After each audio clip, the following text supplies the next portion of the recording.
नमस्कार मित्रांनो, स्वागत आहे तुमचं आपल्या चॅनेलच्या एका नवीन व्हिडिओमध्ये. आणि कालच्या व्हिडिओत ज्याप्रमाणे मी सांगितलं की आपला हा रूम काल मी साफ करत होती, तर आता तो रूम बघा माळ्यावरती आले मी आणि पाबल्या बाहेरच आहे. पाबल्या आला नाही, पाबल्याने बहुतेक कॅमेऱ्याचा आवाज नाही ऐकला आहे, पण येईल. हे बघा, आता मला पहिले कपडे सुकत घातले की साईडला करू द्या. इथून मी तुम्हाला इथून लांबूनच दाखवते बरं का. तर हे बघा, आपला रूम एकदम चकाचक केला आहे मी. आणि हा बेड या कोपऱ्यामध्ये नेऊन ठेवला आहे ना. आणि इथून सगळ्या लाद्या वगैरे सगळ्या घासल्या. ह्या रॅलिंग लावलेलं ना, तर रॅलिंगवाल्याने वेल्डिंगचं सगळं पाडलेलं इथं बघा. हे सगळं काळं काळं झालेलं, ते पण घासून सगळं चकाचक केलं आहे मी. तर हे रूम बघा. आता लाईटी जास्त नाही लावलेत ना, त्यामुळे हे नाही. माझ्या बाळाला सुमितला चाललेलं मग मी लाईटी, हे बघा ही एक लाईट तिकडे एक लागली. हां, इथे फक्त स्पॉटलाईट असे छोटे छोटे दिलेत. हे बघा, हे ना, इथे पण तसंच आहे. 3 कलरमध्ये आहे ते पण. तर ए सीवाला आहे ना मित्रांनो, आला नाही. ए सीवाल्याने काय केलं, याच्यावरची जी मशीन होती ना ए सीची, ती घेऊन गेला आहे. तो बोलला तुम्ही बरेच दिवस ए सी बाहेर ठेवलेली, त्यामध्ये आमचं काम चालू होतं, तर त्या पाईपामध्ये काहीतरी धूळ गेले, कचरा गेला आहे. तरी काल ए सीमध्ये गॅस भरला, पण काय झालं, गॅस भरले तरी पण ए सी चालू नाही झाली. गॅस पूर्ण लिकेज झाला त्याचा. मग तो बोलला मी आता जाऊन ते दुसऱ्याकडे काय देणार होतो, मग त्याच्यामुळे त्यानंतर काय होणार, ते इथं थांबा जरा. हां, इथं पण लाईट लावली, तर तो दुसऱ्याकडे ती देणार मशीन. मग तो काही साफ वगैरे करून त्याचा तो एवढा वाल आहे का काय आहे काय माहिती, तो बोलला मला काही लक्षात नाही. तर ते बोला ती साफ वगैरे करून मग मी घेऊन येतो. तर त्यांनी आज काय आणली नाही, तर बहुतेक उद्या आणल, मग तो लावल. तर ही ए सी अशीच पडलेली आहे. मी सगळं साफ करून घेतलं. सकाळी बघितलं तर एवढी घाण होती, मी तर माती सगळी पडलेली. हे बघा, त्याने इथं ब्रॅकेट लावून गेलं आहे, पाईप वगैरे सगळी कनेक्शन जोडून गेलं आहे. फक्त आता ए सी आणून जोडायचे. काल त्यांनी लावून घेऊन सगळं झालेलं. कूलिंग का होत नाही म्हणून पहिल्यांदा गॅस भरला, तो लिकेज झाला. परत दुसऱ्यांदा भरला, त्याचं सगळं गॅसचा बाटला संपला, असं झालं. तर ही बघा गॅलरी पण एकदम मस्त चकाचक धुतले. थोडी आहे कुठं क्वचित, ती पण करल. आता सकाळच्या टायमाला मला वेळ नाही भेटत नाही या साईडला यायला.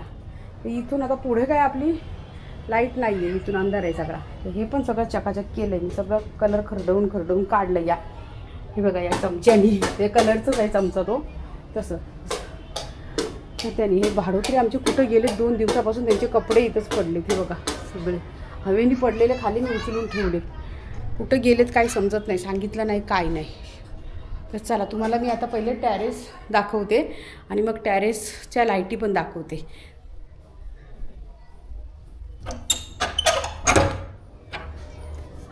बाबली येतोय का नाही काय म्हणून, बाबली बाहेरच बसलाय. तिकडे येतो का वरती, येतो कैलेश्वर, या या, आला आला आला आला आला माझं बाळ आलं.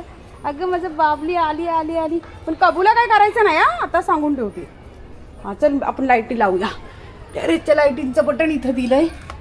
लागल्या, चला भागो. थांब थांब थांब, हळूहळू जाऊया. थांब जरा, मला जाऊ दे.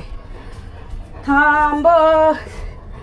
वाव, मस्त उजेड पडलाय. वा, एकच नंबर. थांबा मित्रांनो, मी तुम्हाला लांबून दाखवते आता. हे बघा, हे ना, किती सुंदर वाटते बघा.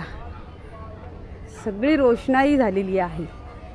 आणि या टायगरनी काय, टायगरनी नाही सॉरी, सुजलनी, कबुतरांमुळे इथे सगळी घाण होती. मी आता ना सुजलला सांगणार आहे, तुझी कबुतरं उचल आणि तिकडे नेऊन कुठेतरी ठेव. लय वैताग दिला त्या सुजलनी मला.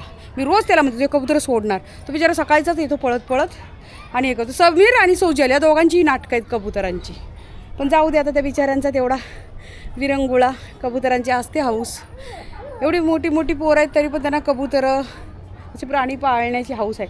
माझं समीरचं तर अजून एक रॉटविलर घ्यायचा प्लॅन आहे. मी त्याला घेऊनच देत नाही, पण काय भरोसा नाही, तो अचानक भयानक घेऊनसुद्धा यायला बसला आहे. असं आहे, आणून देतो माझ्या अंगावर, सांभाळ, असं आहे. तर मित्रांनो, हे बघा आपला कसं वाटतंय. तागोली इकडे या, इकडे या, इकडे या. काबूला काय करू नको, इकडे या.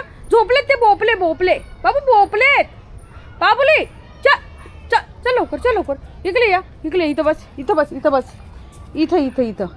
ए ए ए ए समीर, इकडे ये ना जरा, याला बघ. बस इथं, बस इथं, इथं बस. सीट सीट खाली बस. Set set, good boy. Set म्हणलं तर डायरेक्ट स्लिपच झालाय तू. तर मित्रांनो हे बघा, अजून आपण वरती अशी ना हे नाही लावलेली आहे, हॉलिजन वगैरे असं लावलेला नाही, फक्त हे असे छोट्या छोट्या साईडच्या लाईटीच लावल्यात, तरी एवढी रोषणाई आलेली आहे. छान वाटतंय रात्रीच्या टायमाला, एवढं भारी वाटतं नाही इथं. तर मला बरेच कमेंट आलेले की ताई रात्रीच्या टायमाला आम्हाला तुमचं टॅरेस दाखवा. तर बघून घ्या, आहे ना, छान वाटतंय ना. मस्त अशी गार अशी आल्हाददायक हवा सुटलेली आहे आणि दिवसभर वारा वारा असतोच, पण खूप एकदम फ्रेश हवा, एकदम उंचावर आहे ना, त्यामुळे धुळीचा याचा त्याचा प्रश्नच नाही आहे, कुठून अशी धूळ उडेल किंवा काय. फ्रेश हवा एकदम मस्त. फक्त वेळ मिळत नाही वरती यायला. रात्रीचं जेवण वगैरे झालं ना की मस्त गप्पा वगैरे मारायचं इथं बसून, आहे ना, छान वाटतं. तुला चांगा वाटतं? चांगा वाटतं? मत्तू वाटतं तुला?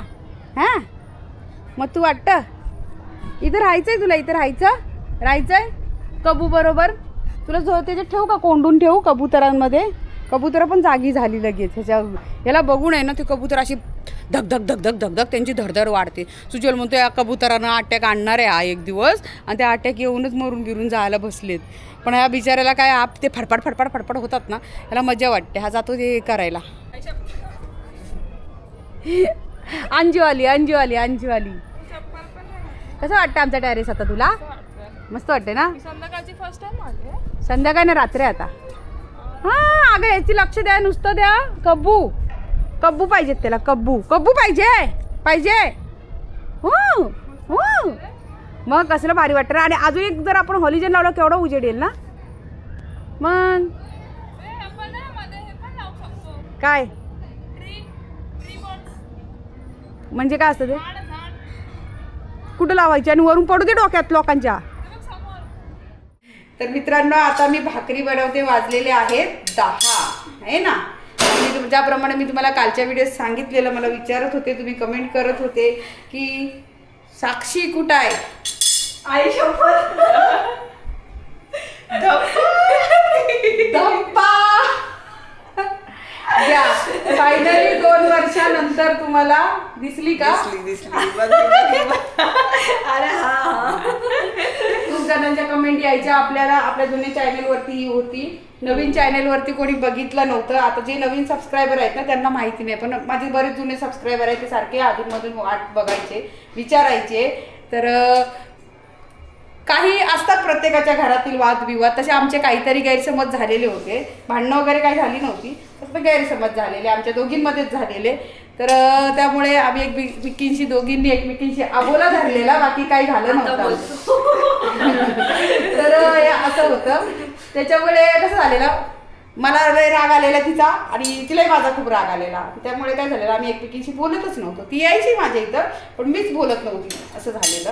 मग जाऊ द्या, काय आयुष्यात राहिलंय काय, थोडंच असतं, थोडक्यात धरायचं असतं, लहान आहे, मोठ्यांनी समजून घ्यायचं असतं असं.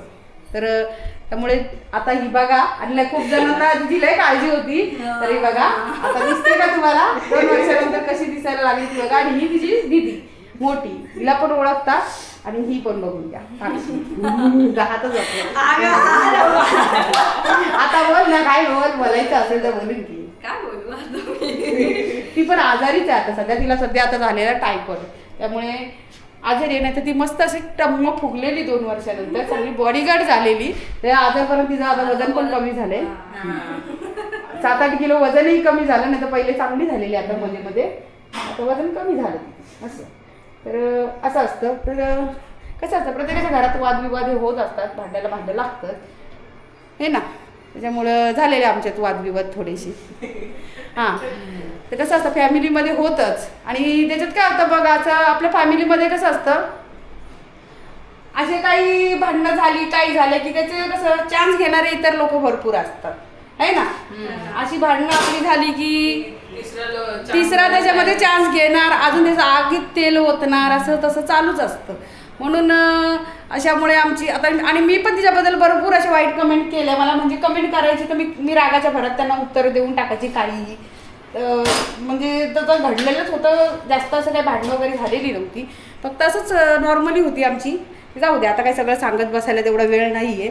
आणि थोडक्यात होती मिटलं मिटलं जज आलेले आहेत जजनी भांडणं सोडवलीत सगळं मिटलेलं आहे जजनी भांडणं सोडवलीत हे मुंबईत जज आलेले आहेत आणि जजनी सगळ्यांना धप्पा देऊन टाकलाय डायरेक्ट आहे ना हां असं झालंय तर झालं असं तर थोडक्यात तर जाऊ द्या खूप म्हणजे ती यायची घरात पण मला तिचा राग यायचा मी लय राग करायची तिची कारण मला एवढंच वाटायचं की हिने स्वतःहून येऊन हिने काय माझी माफी मागावी का काय असं मला काय वाटत नव्हतं फक्त मी म्हणायची हिने मला फक्त बोलायचं होतं की का गं मोठी मम्मी काय झालं का तू माझ्याशी बोलत नाही माझी एवढीच अपेक्षा होती बाकी दुसरं काही नव्हतं तशी ती राणी यायची तिला किती मी बोलली किती बडबडली तरी पण ती आपली लाजं काजं काही का होईना तिला माहिती आहे मोठी आहे आपणच तिच्याशी बोलायला पाहिजे असं आणि कमीपणात काय मोठेपणा असतो पहिली गोष्ट कमीपणात मोठेपणा असतो मला असं वाटतं मला काय असं इगो नव्हता की हिनेच माझ्याशी बोलावं का काय पण मला असं वाटत होतं की बाबा एवढ्या वर्षापासून आपण सोबत राहिलो संगती राहिलो आणि त्याच्यामध्ये हिने मला असं बोलायला पाहिजे मला विचारायला पाहिजे मला फेस केलं पाहिजे समोर तिने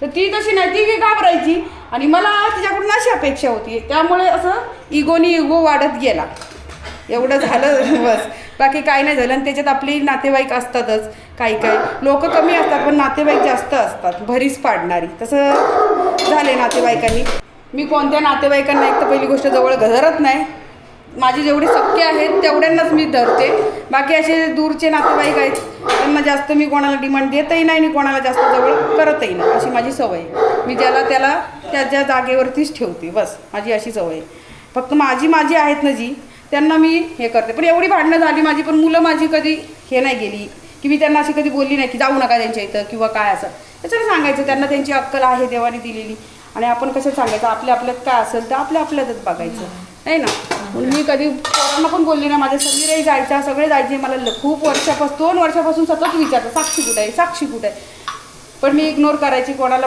कमेंटमध्ये म्हणजे कसं उत्तर देत नाही पहिली होती तेव्हा देत होती तर तिला राग यायचं की माझ्याबद्दल अशी वाईट साईड का बोलते आणि तेव्हा मला रागच आलेला तेव्हा तिचा असा आणि थोडक्याच कारण होतं फक्त एक हे झालेलं कसं माणसाच्या गैरसमज झालेले असं काही भांडणं नव्हती का जोराला अशी भांडणं केली किंवा ओरडी करून असं काहीच नव्हतं झालेलं गैरसमजातून समज निर्माण झाली जास्त करून असं झालं आणि त्याच्याने आमच्यात असा दुरावा निर्माण झाला गेली 2 वर्षापासून आणि ती यायची आणि त्याच्यामध्ये माझा बड्डे होता ती माझ्या बड्डेला एक आली नाही त्याच वर्षी माझा पहिला बड्डे होता ती माझ्या बड्डेला पण आली नाही मी तिला आता खरं सांगते तेव्हा मला ते एक राग आला म्हटलं हिने कोणी येऊ दे पण हिने स्वतःहून तरी येऊन मी बोलो किंवा न बोलो पण तिने स्वतःहून आली असती तेव्हा मला ते तेव्हा तरी मी तेव्हा एक विचार केलेला की हिने यायचं होतं नाही आली सुजाला आला तर तो बड्डे माझा मला असं अपेक्षा होती की साक्षी यावर्षी येईल माझा जाऊ दे चला आता तिला असं तरी वाटेल तिला जाऊ दे माझ्या मोठ्या बाबीचा बड्डे तर बड्डेला तरी यावं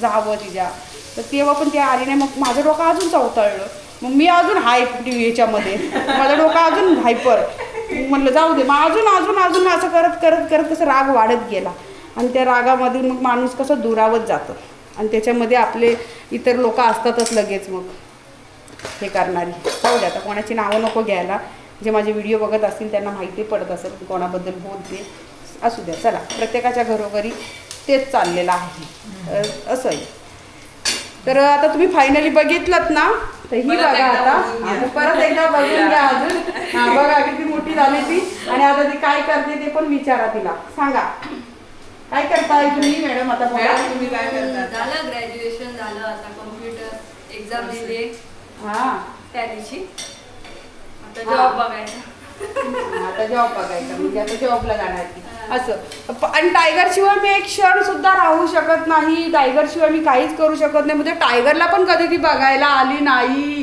काय यायची असं नाही की मैदानात भेटायची ती गपचूप मैदानात लपून छपून भेटायची तिला वाटेल इकडे हाकलून देईल का काय ओरडेल मला आणि मला एवढा राग आलेला ना तुम्हाला सांगते मी ते पण मी तुम्हाला सांगते यावर्षी पण त्यांचा एवढा राग आलेला ना मला यावर्षी त्यांचा राग का करणार आलेला माहिती मी ॲडमिट होती आणि तशा परिस्थितीत ते लोक मला बघायला कोण नाही साक्षी आलेली ती मम्मी पण आली पण दुसऱ्या दिवशी ज्या दिवशी ॲडमिट झाली ना तर मी पण ही राणी नाही आली बघायला बरं का. एकच दिवस तू ऍडमिट होती फक्त, दुसऱ्या दिवशी तू 2 आली. दिवस ऍडमिट होती एकच दिवस आदल्या मित्रांनो, दिवशी 2 दिवस होती. दुसऱ्या 1 दिवस झाली, दुसऱ्या दिवशी राहिली, तिसऱ्या दिवशी आली मी बरं का. आले ते सगळे. रविवारची आली बरं का.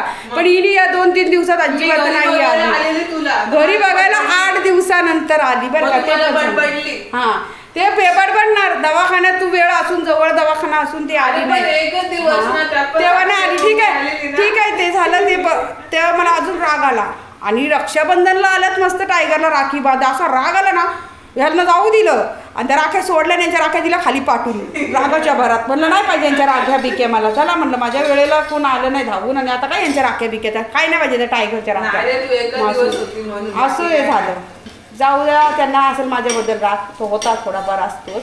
पण तिने राणीचा काहीच माझ्यावर राग नव्हता. राणीचा माझाच विषयच नव्हता. आमची भांडणं आमच्या दोघींची होती. हिने आमचा फायदा घेतला, मला काही कळत नाही. हिचा काय फायदा मध्येच हिचा. मी कधी फायदा केलाय काय? तू का आली नाही? आणि मी दवाखान्यात बरं का, मला ऍडमिट करताना मला विचारतायत तुमची मुलगी येणार आहे. मुलगी, मी म्हणलं हा माझी मुलगी येणार आहे हो, ती कामाला गेली हो, 11 वाजता येणार आहे. मॅडम राहू द्या हो, सिस्टर राहू द्या हो, येणार. ऍडमिट करून घेत नव्हते एकतर. आणि माझ्या टायगरच्या पप्पांनी तिथं साक्षीचं नाव दिलेलं बरं का, त्या टेस्ट पेपरला, की कोण येणार आहे, मुलीचं नाव काय, कोण नाही नॉमिनी तुमची. तर म्हणलं मुलगी आहे. मी साक्षीचं नाव, मी यांना म्हणलं साक्षीचं कशाला नाव दिलं तुम्ही. अगं मग काय करू आता, म्हणलं आठवलं तर तिचं दिलं. म्हणलं राणीचं तरी द्यायचं ना. हां तर म्हणलं येईल ती राणी, येईल. म्हणलं कामावरून सुटल्यावर मला येईल. मला एवढी अपेक्षा होती तिच्याकडून की अरे ती शंभर, येईल. मला जर नाही आली माहिती मला असलं बघायला. असतं हो तर नाही आली, दिवशी- जाऊ द्या. दुसऱ्या दिवशी मम्मी बोलली मी जाते, मग नंतर तू मम्मी बघ. आली, असं. मग माझी तिला जाव आहे ती शिकवायला- बिचारी, आम्ही दिवस हा. काढले. ती आली मला भेटायला, ती कशी पण असू दे, साक्षीची मम्मी, ती काही जा असू दे, बाबा. पण ती आली. विलन झाले आता. हा पण ती बिचारी आली. साक्षी पण आली, पण साक्षी यायची, पण तिला मला बोलायला तिला काय वाटायचं काय माहिती, घाबरायची का तिला लाज वाटायची का काय व्हायचं तिचं तिलाच माहिती, पण ती असं करत होती. तर असं होतं मित्रांनो. जाऊ द्या, बघा प्रत्येकाच्या घरोघरी असतात, पण कसं असं गैरसमज करायचा नाही, तोंडावर बोलायचं. आणि मला तोंडावर बोलली नाही, काय नाही, मला पण लय राग आला. आणि ते होतं, जाऊ द्या, ते सांगाल कधीतरी तुम्हाला काय गोष्ट झालेली, काही नव्हती झालेली अशी, घरातलीच भांडणं, काही नव्हती, गैरसमज बस, बाकी काही नाही. तिला माझ्याकडून अपेक्षा होती, मला तिच्याकडून अपेक्षा होती, असं झालं. आणि त्यात या तिसऱ्याने फायदा नाही मी फायदा नाही घेतला. काय हे आपण गैरसमजच झालेला आहे. फायदा घेतल्याचा मी काय असं फायदा नाही झालं बरं घेतलेला. का. आणि मग जाऊ दे म्हटलं चला, म्हणून मम्मी पण त्याचा बदला काही कमी नाही घेतला, मी भरपूर बदला घेतला त्याच्याकडून, डबल टिबल चोबल असा बदला घेतला मग मी त्यांच्याकडून ना. टायगरला राखी बांधली, मला राग आला, पाठवून दिली राखी. शेवटच्या दिवशी राखी मग कसं बांधली. रडवलं तुम्हाला रक्षाबंधनच्या दिवशी. आम्हाला वाईट वाटलं, बाकी काय नाही. वाईट वाटलं की हा. टायगरच्या हातातली राखी काढली, बिचारायला कसं वाटलं असं. हा, असं मग झालं. बरोबर आहे, असंच एक तर आपला करायचं. टायगर हुशार आहे, त्याला हुशार आहे. समजतं. आल्या मस्त नटून थटून. आणि म्हणलं एवढ्या यायला नाही आल्या, आणि आता आल्या टायगरच्या रक्षाबंधनला आल्या काय, फोटो काढायला आल्या का, सेल्फी काढायला आल्या का. मी बडबड करत बसलेली इथं घरात एकटी. हा दादा पण टायगरचे बाबा आले, जाऊ दे ग लहान आहेत ग, लहान आहे. अरे म्हणलं लहान कधी अक्कल यायची यांना. हा टायगरला राखी बांधायची कशी अक्कल आली. मग तेव्हा नाही का माझ्या वेळेला प्रसंगाला यायचं तरी होतं, निदान बघून तरी जायचं होतं, असं मला वाटत होतं. अरे पण असं आपण झालेलं. आणि माहिती जाऊ द्या, पडलं, त्याच्यानंतर तू घरी, मग कसं करणार मामी सांग. एका दिवसात घरी तू. आणि मग ही आली तेव्हा तुला माहित नाही पडलं. हा, मग ती आलेली म्हणून तर मी रिलॅक्स राहिली, म्हटलं गेली मम्मी साक्षी तरी असं. जाऊ दे, मग जाऊ द्या मित्रांनो. चला, मी गरीब होती ना, नाही असं काय नाही मी गरीब होती हो, काय करणार, गरीबाचा कोण माली नसते हो, नाही, काय नाही, करणार. असं काय नाही. जाऊ द्या हो, असतं जाऊ द्या. असं काय नाही. आणि आम्ही श्रीमंत झाडे श्रीमंत झाडे थोडी झाले बघा, खाऊन झाले. बॉडीगार्ड सगळं बॉडीगार्ड झाले. तर जाऊ द्या, आता सगळं मिटलेलं आहे. आम्ही काय एवढं मनावर धरलेलं नाहीये. माझा समीर तरी पण जायचा त्यांच्या इथं, कधी पण किती वेळा मी बोलायची, मला येऊन तो चिडवायचा, सारखं हे करायचा, हा असं तसं काय काय बोलायचा, मी कधी लक्ष नाही दिलं. आणि पोरं आमची कधी असं कधी झालं ना, आम्ही कधी पोरांना सांगत नाही की तिथं जाऊ नका, इथं जाऊ नका, आपल्याशी त्यांची भांडणं आहेत, आपल्यातच त्यांचं कधीच नाही. मी माझी भांडणं माझ्यापुरतच ठेवायची, मी कधी पोरांना बोलायची नाही. सुमितला माझ्या कधी बोलली नाही, काहीच नाही. असं आमची ती सवयच नाही. तर काय काय घरामध्ये आहे, आमच्या फॅमिलीतच मी भरपूर जणांमध्ये बघितलं असं की जावांची भांडणं झाली की लगेच ही जी पोरगी तिकडं नाही, तिचं पोरगा इकडं नाही, हे चालू असतं. आम्ही तसं नाही कधी भेदभाव केला, कारण आम्ही जावा लहानपणापासून आमची लग्न झाली तेव्हापासून आम्ही एकत्रित दिवस काढलेत आणि किती भयंकर दिवस काढले ते आम्हाला माहिती. एक वेळचं जेवण नसेल आमच्या नशिबी. अशा पद्धतीत आम्ही दोघींनी दिवस काढले, तिलाही माहिती आहे मलाही माहिती आहे, म्हणून आम्ही कधी एकमेकींना असं अंतर दिलंच नाही. असं झालेलं आहे. तर जाऊ द्या, चला. होतं प्रत्येकाच्या आयुष्यात अशा घडामोडी घडत असतात मित्रांनो, तर सोडून द्यायचं आणि आयुष्य पुढं चालत राहायचं. Happy ending. हां, हॅपी एंडिंग. हॅपी ending झाली. एंडिंग. तरी पण मी तुझ्याकडून बदला बाकी आहे मला. माझं बदला घे ना बाबा, काय हा, मी करणार? तुझ्या बदलाच येणार नाही. थांब जरा. तर चला मित्रांनो, आता वेळ आलेली आहे व्हिडिओ संपवायची. तर भेटूया आणि तुमच्या सगळ्या प्रश्नांची उत्तर आता मिळाली. जरी काय असतील तर नक्की कमेंट करून मला विचारा. ठीक आहे. टायगर आहे बाहेर, गिराईक शोधतोय, म्हणजे कोण भुकायला भेटतंय का मैदानातून जाताना. मगापासून त्यांनी तोच धंदा धरलाय की कोण जातंय त्याला भुकतोय, बस एवढंच. पुढं जाऊ द्यायचं आणि मागून भुकायचं असं. तर चला, वेळ आलेली आहे व्हिडिओ संपवायची. तर तुम्हाला आजचा व्हिडिओ कसा वाटला नक्की कमेंट करून सांगा. भेटूया उद्याच्या आणखीन एका नवीन व्हिडिओमध्ये. तोपर्यंत मस्त खा, स्वस्त राहा आणि माझे व्हिडिओ पाहत राहा. Good night and bye bye.